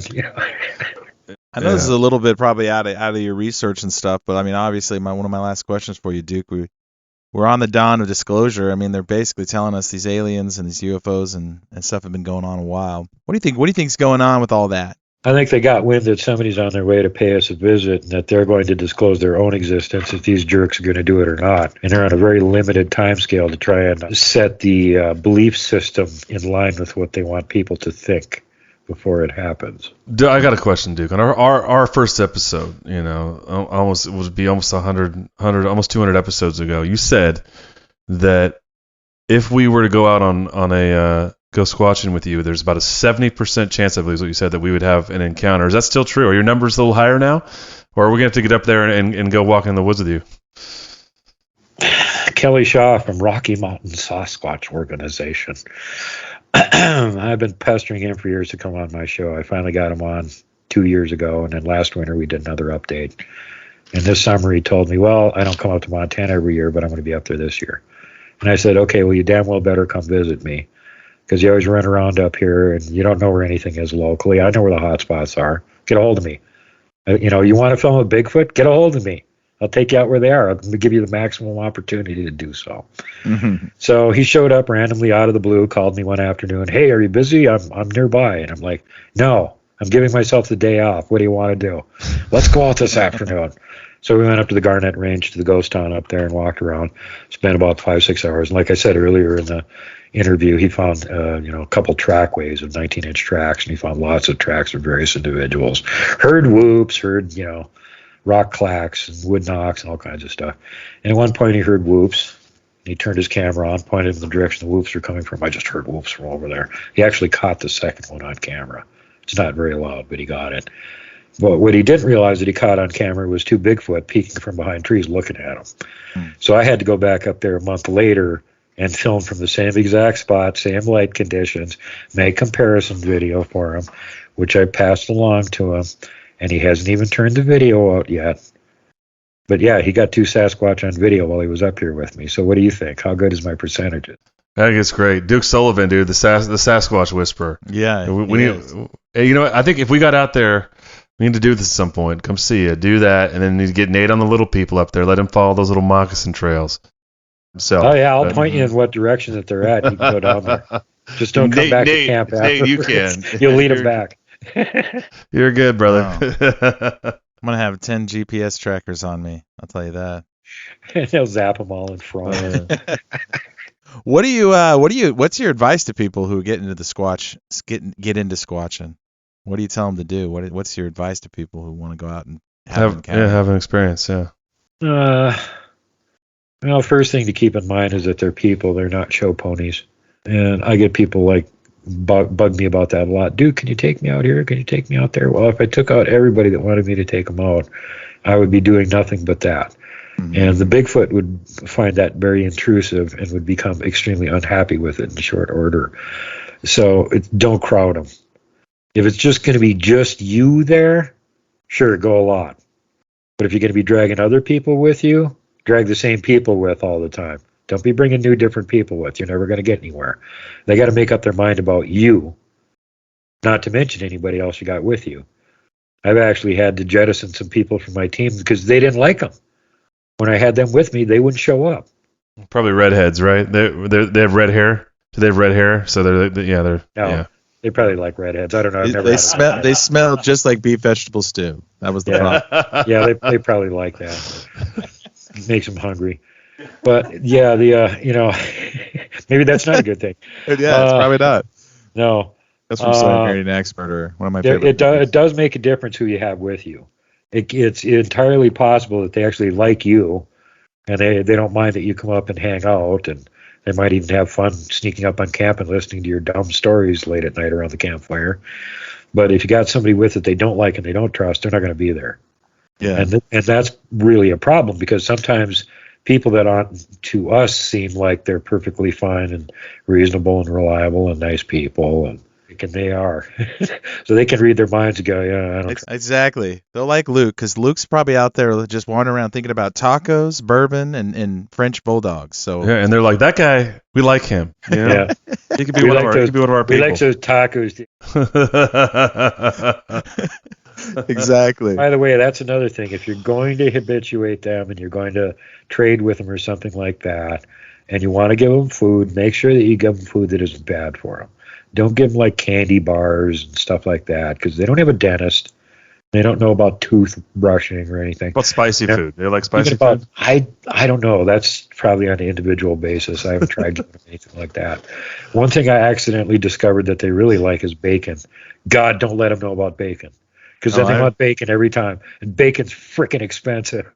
Yeah, you play the flute. You play the flute for them. They like the flute. Yeah, I've heard that. What's his face? Robert up at Swan Lake Bigfoot actually carries a flute around with him, and he'll play it for him. Wait, Duke, are you telling us you're not? Are you telling us you're not a flautist? Actually, I have a Tibetan singing bowl that I bring with me. Oh, which they love those things. Yeah. For some reason, it's the frequency, I think. But yeah, if they're around at all and you got one of those things going, they will definitely show up to see what's going on. What's that weird noise? It's cool. Yeah. Duke's not a flautist, but he is a Tibetan singing bowlist. Yeah. You know how to have. It's not even an actual Tibetan singing bowl. It says right on the container that it comes in, made in Nepal. Oh, so it's a fake Nepalese knockoff of a Tibetan singing bowl. Wow. And they know that, and the Squatches know this, so they won't come around. Yeah, it's like it's like getting Jack Daniel's whiskey made in Mexico. Right. Yeah. It's probably real popular with the Yetis, but maybe it's a tougher sell out here. Yeah. It might not be exactly the same thing as a Sasquatch. I've been starting to get some peripheral information on that they're similar but not exactly the same. Not the same way like a Yeren, a Yowie, and a Sasquatch are almost the same thing, but a Yeti isn't really. It's own animal. It's not going to be put in that box. He doesn't want to be. Yeah. There's more than one kind. Even amongst what they call the Yeti, there's 3 different varieties, which is interesting because we have multiple bipedal hominids here on the North American continent too. We've got the albatwitch, the little squatches, tree peakers, they're also called, that they only get like about 4 feet tall, but otherwise they kind of look like a Bigfoot. And then there's the Bigfoot that are much bigger, and apparently in the Himalayas they got 3 kinds, going up to the largest size, which would be around Sasquatch size. And then they have something even bigger than that. It's like 15 to 20 feet tall that they call the Nyalmo. which is my candidate for what left those tracks that the Indian Army found on the slopes of Makalu a few years ago when they freaked out the whole world by posting the pictures to Twitter. And everybody went, "You're perpetuating a Yeti hoax." And he went, "We're not hoaxing anything. We found these tracks. We photographed them. You figure out what the hell they are. They're 17 inches wide and 32 inches long. Go, go, go. Figure it out. Here's the pictures." What is it called again? Oh, the really big one? Yeah. The Nyalmo. Nyalmo. So, yeah. So tickle me in the Elmo. So that's the best candidate for something that God. damn big, because I think it was like 15, Throw you over the fence. 17 inches wide was the track width, and then over 30 inches for the length, if I remember right. That's what destroyed those guys that went.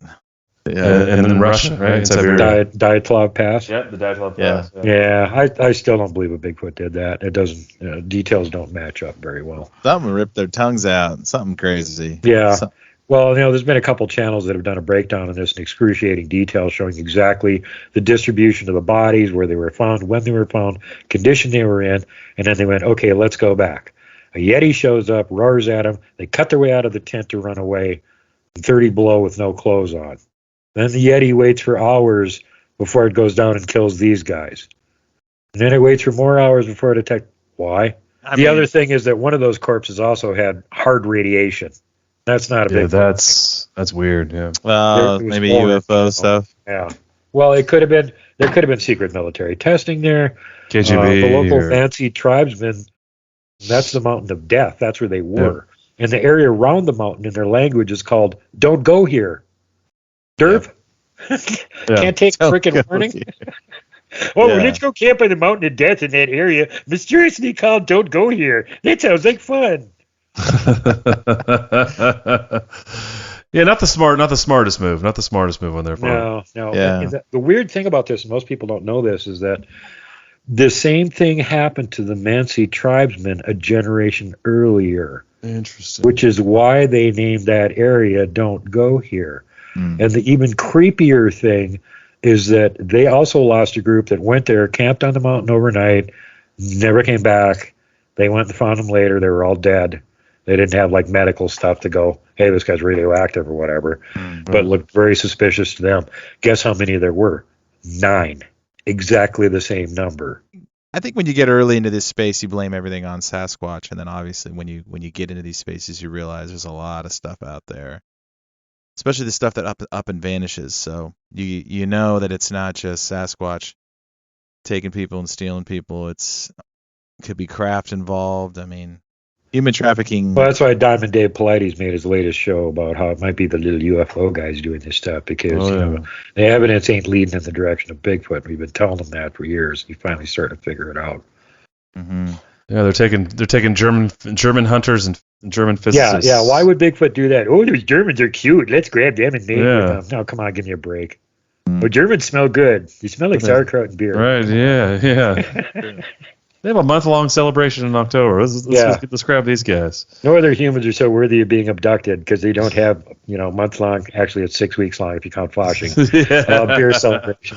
Dude, I love it. You're like an encyclopedia of all the paranormal stuff. Appreciate you taking a chance on our podcast early, coming on and hanging out. We took a lot of phone calls, and I really like you. You're a genuine guy, and you really care about this space, and you're just curious. You're you haven't lost that whimsy that we all had when we were kids of just being curious about all the weird stuff that's out there, and love to get up to Bigfoot country one of these days and see one of these things. I mean, apparently they're here though in Tennessee, Luke. So you got the plenty of Bigfoot down there. No problem there. You guys got plenty. And as far as my curiosity, I'm a little too curious for my own good. A lot too curious for my own good. I'm talking to one of my friends that's having a live conversation with 2 Bigfoot in their yard. And these are both ones that can speak passable English. And then physically speak English. What?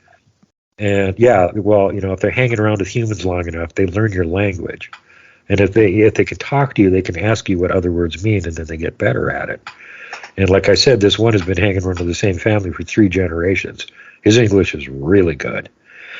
Well, they're hanging around in this one person's yard, like practically every night they're out there. There's 2-3 of them at least.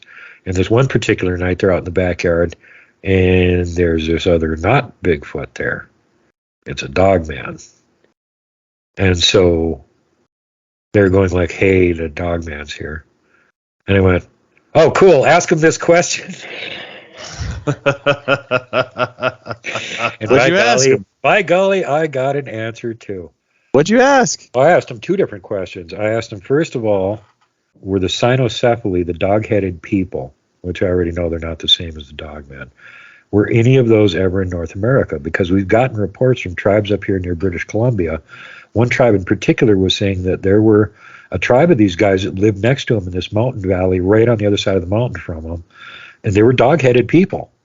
They never had any issues with them. They never fought with them or anything. They kind of traded with them occasionally, but otherwise they just kind of ignored each other. And he said after about like a generation and a half, 2 generations, they just moved at some point. They don't know where they went to. They're gone. They're not on the other side of the mountain anymore. So I asked him about that, and he said, yes, there were some here. There still are, but very few. And then the second question I asked him is, did our evil mad scientists and alphabet agencies make their own Dogmen? And this is the one that I found interesting. His answer was yes, I've encountered them. And I think it's really fun to tear them into pieces when I do. Yeah, you know, they're all chipped. All they the have above. trackers on them, every single one of them. They know exactly where they are and what their life signs are doing at any given moment. And when that tracker stops moving and all of a sudden it goes dead and there's no life signs, they're kind of wondering what's going on. And they show up to find their little Dogman torn into a million pieces, and they start wondering what did that. A real Dogman is what did it. Yeah. I don't like the Dogman stories. They're pretty, not my favorite. Definitely the creepiest. They don't have a sense of humor like the Bigfoot do. Yeah, exactly. You can actually, it is possible to get on their good side so that, you know, they won't hurt you or anything, but they're not like going to want to hang around and have conversations with you or something. Some of the Sasquatch do. They're just basically not allowed to do it.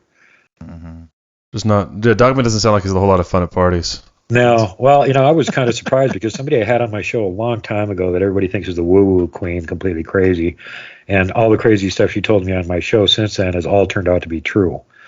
And she said the Dogman is the policeman of the woods. And I went, what do you mean? And she goes, well, you know, like when a cop shows up and all the kids are standing around the parking lot smoking cigs and drinking beer, they all throw everything and run in every direction to get away from them. And I'm like, oh, okay. People scream and run away from Dogman. But then she told me after the fact, she said, no, they actually are the policemen. When the Sasquatch run into problems they can't deal with or don't want to deal with, they call in Dogman to do it. Oh. Because they enjoy tearing things to pieces. They call them the SWAT team. That's it. They enjoy tearing things to pieces and killing them. Yeah, when the local cops can't do it, get the SWAT. Yeah, when the local Bigfoot can't SWAT you, they're going to call in a 12-foot Dogman to kill your ass. Your third question probably should have been like, do you get mad if they call you man dog? You know, it's important. So I think, Nate, if we had some Sasquatch hanging around and listened to us talk, they'd be pretty proficient in movie quotes, and they wouldn't know anything. Have seen any of the movies, but they'd be dropping the quotes. You go, these Sasquatch say some interesting things. Have you guys ever heard the song "Bigfoot" by Bro Smith? Bigfoot by Bro Smith? I don't think so. I'm using it as an extra part on some of my shows right now. It's an old song from 1972, and it's, you know, kitschy, and the chorus line is "Bigfoot's coming, gonna get you, gonna get you. Bigfoot's coming, gonna get you right now." So anyway, I played this song for one of my friends that actually has them hang around by their property, and they thought it was hilarious. So they played it for them. Big mistake. They also thought it was hilarious. Now they have to play it for them every night. And they've learned most of the lyrics.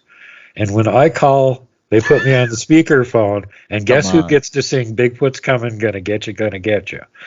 And the last line, you know, lock your doors and bolt your windows because Bigfoot's on the prowl. Remember I told you they wanted to know. Prowl. Yeah. Now the funny thing is, now when I do it, usually ends up eliciting hysterical laughter from my friend that's standing there listening to him, because between 1 and 4 of them We'll sing the chorus line after I get done and go, Bigfoot's on the prowl. Howling and prowling. I mean, this episode just took a wild turn. They don't need to shake trees, growl, and pitch rocks at humans to chase them out of the woods. All they got to do is sit back in the woods far enough that you can't see them and go, Bigfoot coming, gonna get you. Can you imagine? And I was like, yeah, you know, they're going to wet their pants and get out of there as fast as they can. You don't have to do anything else. Not a whole lot of altos probably in that band. They have a lot of deep voices. Actually, the hilarious thing is the one that likes the song the most is a youngster. He's still got kind of a high squeaky voice. His voice hasn't dropped yet, but he's like 8 feet tall. So he's always like, Bigfoot on the prowl. I love it. Duke. Remind our listeners where they can find you and listen to your show. And we got a couple more minutes. I got a big announcement for everybody. Yeah. There's a show that's been around for a long time. Something about finding Bigfoot. They haven't. Not even one, ever. Well, we kind of decided that was a lousy track record, and just for the sake of shit and giggles, we would try and do it ourselves. And instead of having a town hall meeting, we would just all go to some state that we had never done any Bigfooting in, and we get a hold of our whatever friend we had in that state that happened to be a local Bigfooter and get their opinion of where we should go, and go there and see if we could find anything. So in order to make it really easy for ourselves, we picked a super Bigfooty state, Nebraska, because you might as well try and find one in the Sahara, right? So luckily I knew somebody there, the main man from the Knox Gigas project, who actually has found them in Nebraska repeatedly, and went, well, we're all going to be there for one day. Can we go to one of your better hot research areas and see if we can find anything? Just to prove a point, mind you. Sure. So by the time everything worked out, we didn't have a whole day. We only got 3 hours on the ground. But we did successfully find and film a Bigfoot. So the show is called Inevitably Finding Bigfoot. And after we went back and camped at the Bigfoot Museum, they followed us there. So we got 2 more of them. But I got this set up kind of like the Magnificent Seven, if you ever saw that show, where it has to have a little intro part showing each one of the heroes and what their skills are before they all team up and they save the village. And it's kind of the same thing here. Show little clips of each one of the people that are teaming up to be the Wild Man Bunch and go find Bigfoot in Nebraska. And the intro parts are really quite interesting, and then the afterwards in the prologue, same thing. After everybody went home, it's like, oh, they went home. Now what are they doing? Well, the same thing. They're walking around the woods filming Bigfoot all the time. So you got all the video that they filmed this summer included in the documentary too. But it's called Inevitably Finding Bigfoot. And it will be out very soon. I got a great narrator that's going to be doing voiceover for it and stuff. This is a work of satire and ridicule. And one of my friends was looking at one of the clips and went, Duke, how many Bigfoot have you got in this video? And I said, I think there's like 12 in this little short clip.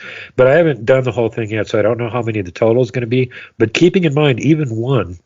There's one more. Yeah.